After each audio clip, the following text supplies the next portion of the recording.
Hi everyone, thank you for tuning in to our YouTube channel. I'm going to go over the Romanian deadlift, or RDL, which is a hinge exercise that we use to strengthen and stress the posterior chain with a lot of our clients that come into the stride shop. So the demonstration, I will lift this one coming from the ground, but most gyms that you would go to that you have a bar, you'll have it on a rack where you can just pick up, step off, and go into the lift. But we'll go over how to pick it up from the ground. Some of the do's and some of the don'ts that you want to see with an RDL. So for demonstration purposes, I'll start here with just the staff.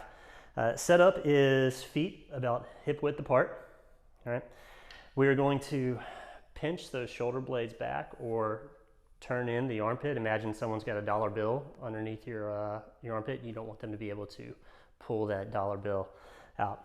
From that position, we are going to hinge the butt back, and what we're doing here is we're storing energy in the hamstrings and in that posterior chain, right? So from this angle here, we're hinging back like we're closing the car door behind us, right? We're keeping those shoulders pinched nice and tight, and then with this stored energy, that's what we're using to bring ourselves back up, right? We don't want to pull back up with the back necessarily.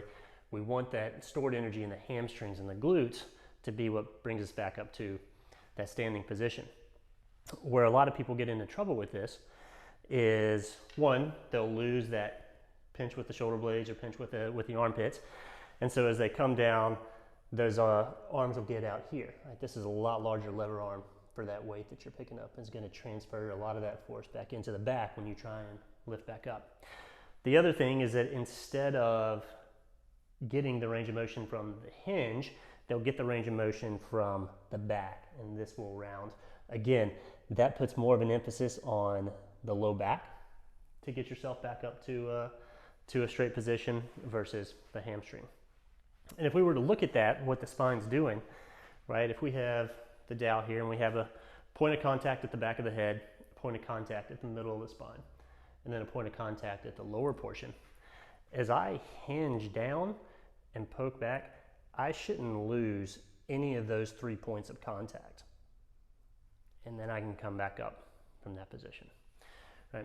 So if we're picking up from the ground, first thing is the setup, right? So again, about hip width apart, and we're going into more of a hinging motion, right? So bar over the shoes, about midway, maybe a little bit more, right? Come here, and I'm pulling that bar basically to my shins, and I'm pinching those dollar bills. Again, I want my hips higher than my knees in this position, chest up just a little bit, take up the slack, and then bringing the hip to the bar. Now from here, we can go into the hinge that we just talked about, right? So pinching those dollar bills, straight spine, sliding down the legs, over the knees, taking that stored energy in the hamstrings, and using that to get back up, right?